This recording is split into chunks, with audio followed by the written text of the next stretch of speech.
I mean, I always find it really funny when you see somebody stand on a stage and say, oh, my work-life balance is amazing and I have 6 children and, you know, I do all these different things, and you think, really? Because mine's just appalling. I could never be a mother and be a good artist. I couldn't do it. The emotional pull would be too much.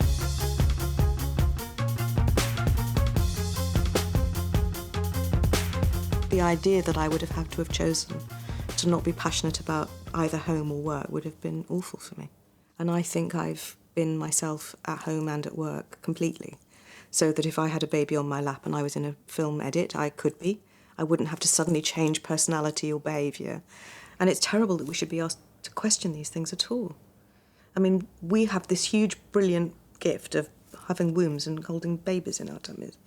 But it also means that there is a certain amount of time where we have to sit at home and breastfeed, if that's what we choose to do. So the world can't just adjust its expectations slightly to allow us to do that. Of course it should. When I had my son, I was a chief executive of a startup company. And I remember telling my board of directors I was pregnant. First of all, it was really embarrassing. I don't know why.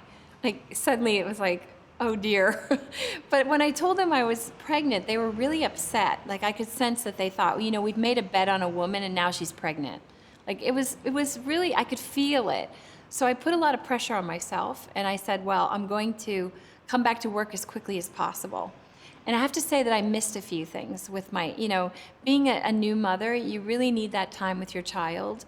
And you need to give yourself time to heal. You know, it's a process, and it's discovering a new role in your life and connecting with this beautiful little human being.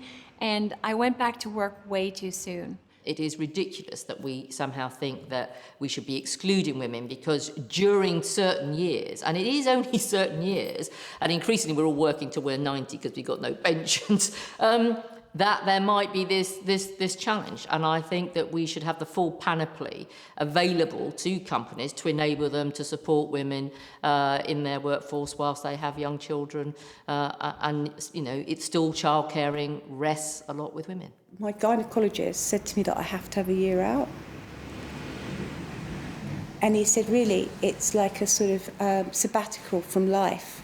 And he said a lot of women that have these really strong careers have time out, and it's when they have their children or when they're pregnant. They have every excuse. I can't go out, I can't do this, I can't go to work, can't think about this now. Oh, my brain's all in baby talk, and they have this terrific excuse not to do anything, and it gives them this really amazing downtime, and then they come back up again. Work is kind of a passion. So right now, you know, I'm very happy to be spending all hours doing it. I really enjoy it, and I think it makes me happy, and seeing my kids makes me happy. So, you know, knitting will have to wait.